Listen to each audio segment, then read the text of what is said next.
9 мамыр жеңіс күніне орай дайындаған баяндамамды таныстыруды бастайын. Биыл Ұлы Отан соғысы басталғанына 75 жыл толды. 1941 жылдың 22 маусымында басталып, үздіксіз 5 жылға, яғни 1418 күнге созылған сұрапыл соғысқа Кеңес одағы құрамындағы республикалардың азаматтарымен қатар қазақстандықтар да қатысты. Соңғы деректер бойынша Қазақстаннан майданға аттанған 1.200.000 жауынгердің 600.000-ы соғыстан қайтып оралмады. Жалпы бұрынғы Кеңес одағының 27 миллионға жуық адамын жалмаған қанды қырғынға елімізден аттанғандардың ішінен 500-ден астам жауынгер 1934 жылы бекітілген ең жоғарғы Кеңес одағының батыры атанған болатын. Оның ішінде 100-ден астамы қазақтар. Соғыс аяқталғаннан кейінгі жылдары, нақты айтқанда 1946 жылы Құдайберген Сұрғанов, 1965 жылы генерал Сабыр Рахымов, ал 1990 жылы Бауыржан Момышұлы алды. Екі мәрте Кеңес одағының батыры атағын алған Тағат Бигелдинов, Леонид Беда, Иван Павлов, Сергей Луганский, ал Шымкентте орналасқан Чугуев әскери авиация училищесі түлегі Кәжетов 3 мәрте Кеңес одағының батыры атағын иеленді. Шығыстан шыққан қос жұлдыз пулеметші Мәншік Мәметова мен Мерген Әлия Молдағұловалар да осы жоғары атаққа лайық деп танылды.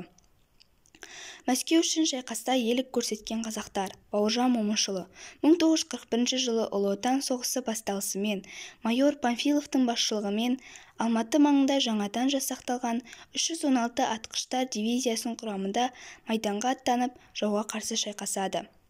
Сонымен қатар Төлеген Тоқтаров, Калинин майданының екпінді армиясы, генерал-майор Панфилов атындағы Ленин орденді 8 гвардиялық қызыл тулы атқыштар дивизиясының 23 гвардиялық атқыштар полкінің автоматшысы, гвардияның қатардағы жауынгері.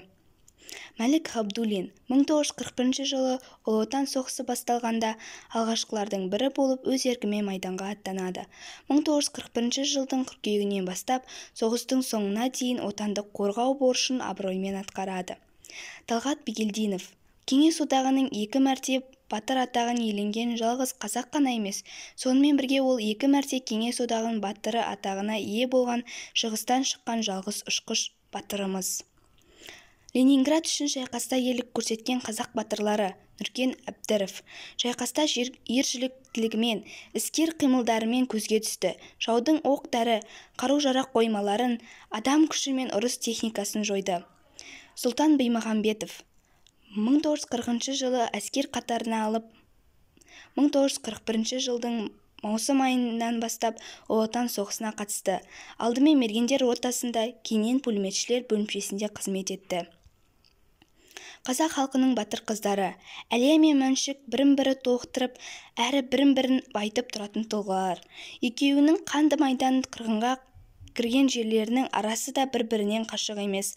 Мысалы, Әлия Псков облысының Новокосольники қаласында ерлікпен қаза тапса, Мәншік ең алдымен Іржев облысында ұрыс даласына кіріп, кейіннен Тверь губерниясының Невель қаласында соңғы ерлігін жасап, жауға тойтарыс берді.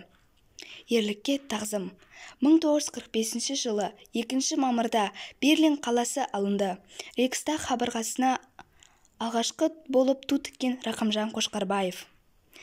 Сонымен қатар Ұлы Отан соғысына қатысқан Балқаш ауданының құрметті ардагерлері Егеубаев Омарбай 1913 жылы дүниеге келген.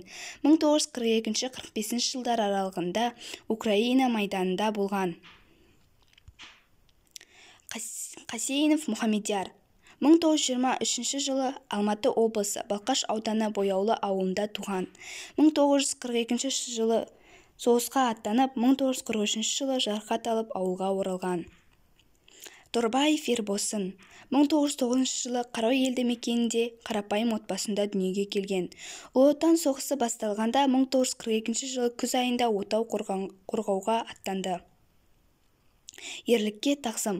Кешегі тарихын ұмытпаған елдің ғана болашағы жарқын болады. Бүгінгі бейбіт күнге жеткізген майдангерлеріміздің ерлігі ешқашан ұмытылмайды. Назарларыңызға рахмет.